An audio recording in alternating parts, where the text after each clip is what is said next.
Hi, I'm Graham Saunders. I'm the president of Environment North, a charitable organization concerned about environmental issues in Northern Ontario. In 2021, we had our first general meeting via Zoom. Our invited guest speaker was Dr. Gordon Edwards, who has expertise in nuclear issues and nuclear waste disposal in Canada. What follows is the second part of his Zoom presentation, a slideshow. If you saw the first episode of Gordon Edwards' talk, episode 2 will give you more details. Environment North and Gordon Edwards and many people in Northwestern Ontario have concerns about the proposal to bury nuclear waste. Here is Gordon Edwards' slideshow.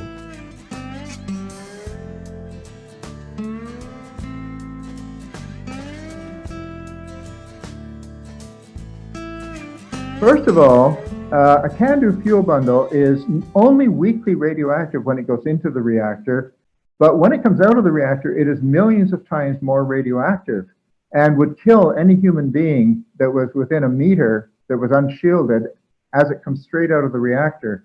And that's because inside the fuel bundles, the uranium atoms have been split, and there are millions of new radioactive materials, the broken pieces of uranium atoms, which are millions of times more dangerous than the uranium itself.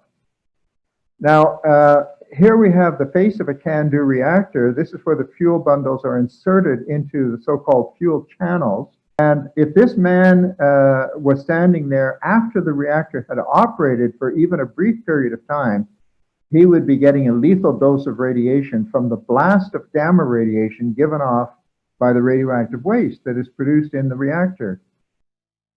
A Cando fuel bundle looks very solid, it is very solid, but even tiny cracks and pinholes can result in leakage of radioactive materials out of the fuel, and this happens when it's operating, when the reactor is operating, to a very limited extent, and that spreads radioactive contamination throughout the primary cooling system in red there, which goes right up to the steam generator or boiler.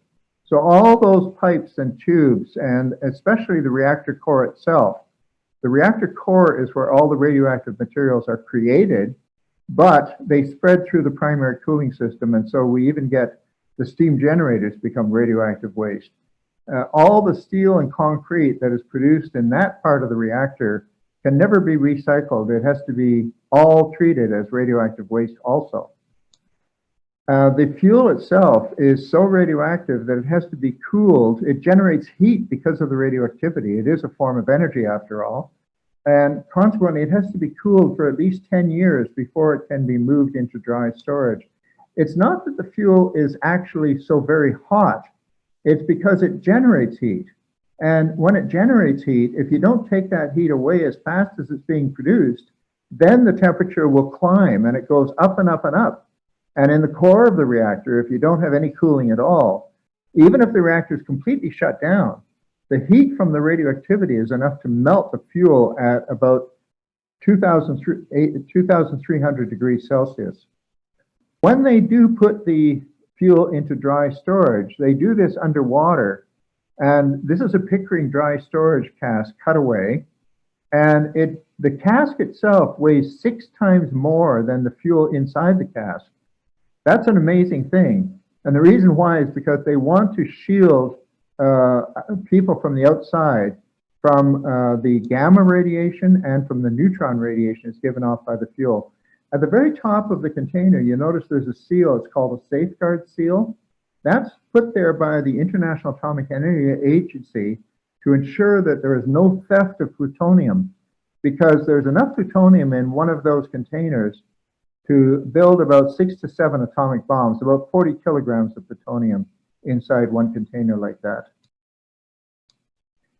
When the fuel is moved into a transport module, the transport module is not as heavy as the dry storage cask, partly because the fuel has cooled off a good deal and has lost a lot of its radioactivity, but it's still very radioactive and still cannot be handled by human hands. In fact, that fuel will never be handled by human hands again.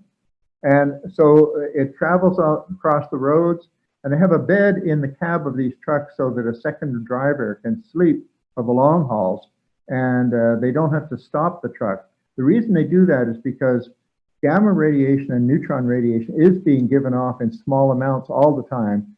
And if it stops, it simply increases the exposure to people who happen to be nearby. These are the hot cells that are necessary to unload the fuel. Once it gets to the site where the DGR is going to be built, all of the fuel has to be unloaded one bundle at a time, and it cannot be handled by human hands, and it's so radioactive that they need 3 feet thick leaded glass and 2 remote manipulators, robotic arms, in order to take the individual fuel bundles and put them in a much smaller container for burial. This smaller container is made of copper and steel.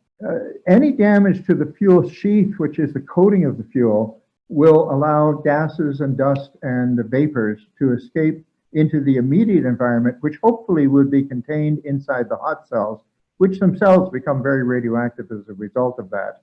But some of it can, under accidental circumstances, escape into the surrounding environment.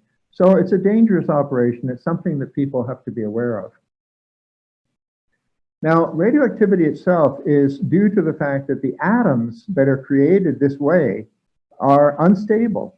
And that means that the nucleus disintegrates and releases particles, alpha or beta particles, usually one or the other, not both, or a gamma ray, which is a photon of gamma energy, more powerful than an X-ray, more penetrating than an X-ray. But the particles, the alpha and beta particles, are not so very penetrating. They're generally harmless outside the body, but inside the body, they're far more damaging than the gamma radiation. And so they become mostly radioactive poisons, and we talk about radiotoxicity in the case of those elements. The pollution from these things can, of course, enter the food chain. There are hundreds of varieties, and they all have different chemistries. So they have different pathways through the environment, different pathways through the human body. And once they're released into the environment of living things, it's impossible to clean it up again. And they go to different organs of the body and lodge there, and consequently, they can give a long-term dose through ingestion if they happen to be elements that the body finds useful. For example, iodine goes to the thyroid gland, and 5,000 children in Belarus had to have their thyroid glands removed as a result of radioactive iodine. Even from the Chernobyl accident, there's animals that whose meat cannot be eaten because of contamination. So there are really 3 stages to the nuclear waste saga, you might say. First of all, we had what I call it a lie, because I believe it's plainly untrue, that nuclear energy is inherently clean. It's only clean because we keep the very dangerous radioactive materials out of the environment for the most part. But that doesn't make it a clean technology. It's a very dangerous technology. It produces the most dangerous waste, industrial waste, of any industry. And if, of course, those wastes never are released, then the nuclear reactors are safe. But if anything happens to allow those radioactive wastes to escape, then you have a catastrophe. The second lie, which came about when the whistle was blown on the radioactive waste problem, is the industry said in a knee-jerk reaction, we have a solution, bury it, abandon it, and forget it. The problem with that is that it really hadn't been scientifically verified or tested. They hadn't even broken ground on it before when they said that. And now, years and years later, we've had a number of cases where geological repositories for less dangerous waste, the low and intermediate level waste, have failed. And then in stage 3, which we're now in from 2010 to the present, we're facing the reality that we cannot afford to forget this waste. We have to inform future generations, because we have to realize not only that repositories can fail, but that humans can dig it up again, and they might dig it up again for a number of reasons. So the transition between the first stage and the second stage took place with the publication of A Race Against Time in 1978, when an ultimatum was delivered to the industry: either you solve the waste problem or else you have to stop building nuclear reactors. So this clearly put the nuclear industry behind the 8 ball. They said, we absolutely have to find a solution, or we can't continue to expand. Stage 3 is what we're in now, and that's because the German government, as I indicated, admitted failure of the ASA 2 deep geological repository for low and intermediate level radioactive waste. For 10 years, these wastes were leaking into the groundwater and surface waters with nobody saying anything about it.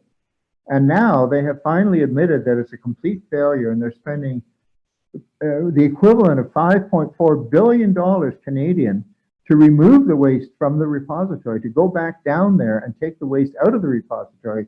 This is a dangerous job that will last 15 or 30 years. And once they get it up, they haven't decided what they're going to do with it then.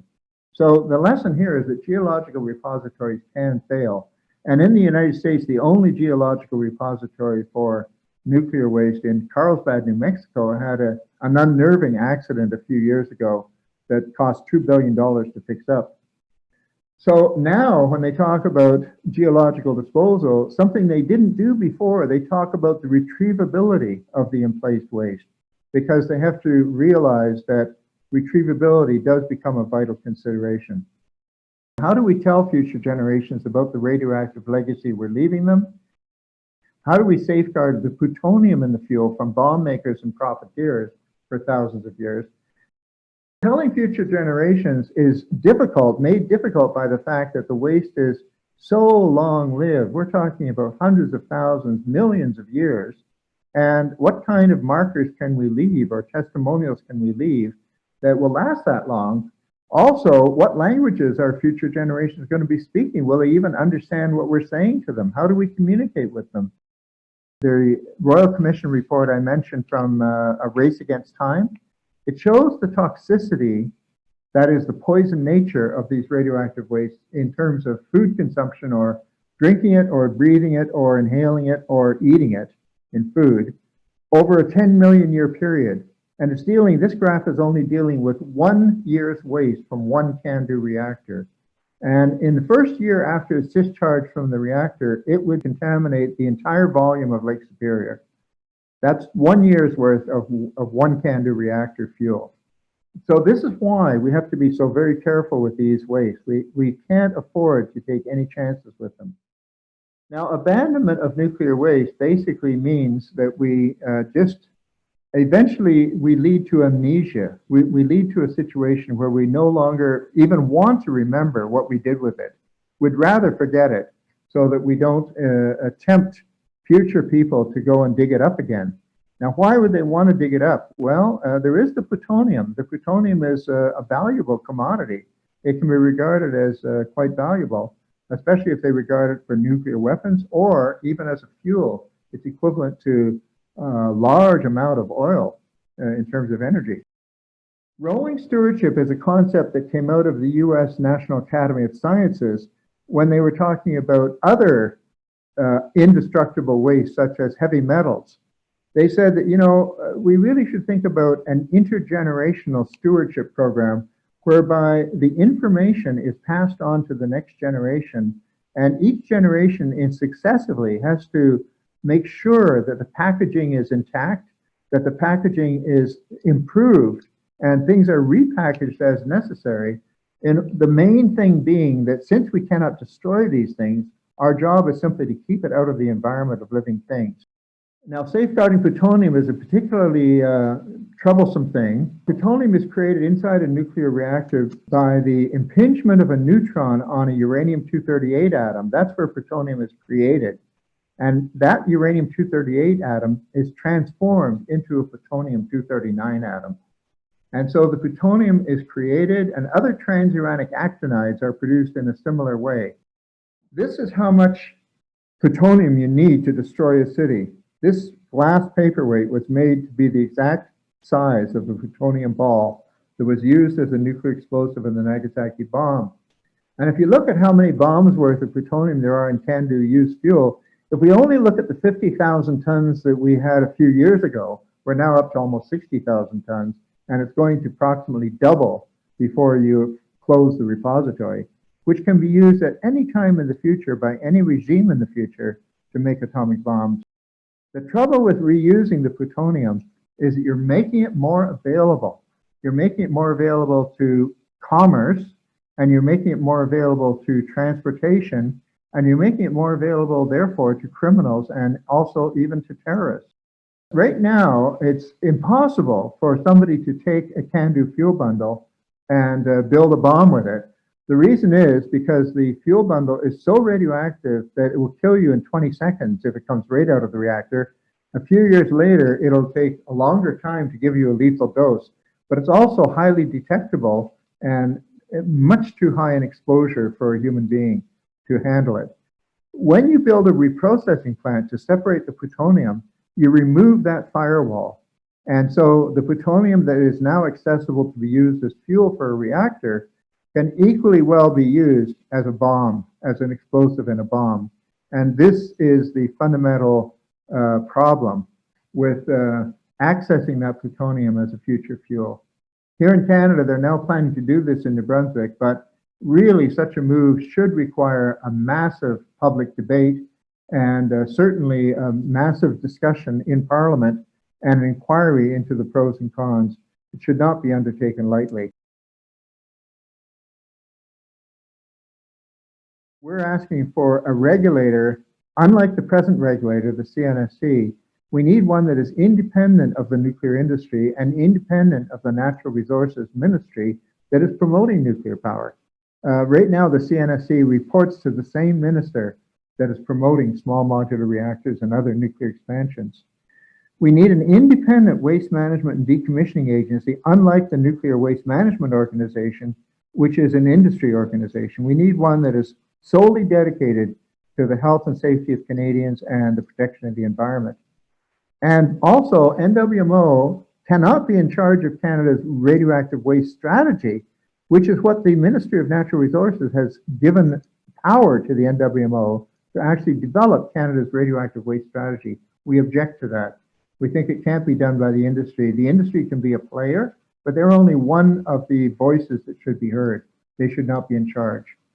And finally, we need documentation from the North and from elsewhere on shortcomings of the Nuclear Waste Management Organization as experienced in communities. So if anybody listening to this presentation knows of cases where NWMO has done a poor job of educating the communities on the nature of the problem, we need to get that documentation recorded and submitted to Canada's Radioactive Waste Policy Review. To know more about the Radioactive Waste Review, contact Nuclear Waste Watch at this website, nuclearwastewatch.weebly, WEEBLY.com. Good governance is lacking and we need public input.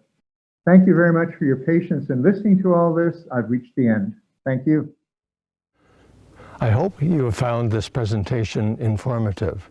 As Dr. Edwards has pointed out, nuclear energy is not a clean source of energy, as some of the proponents would have us believe. There's complications when it comes to storage of this very dangerous substance.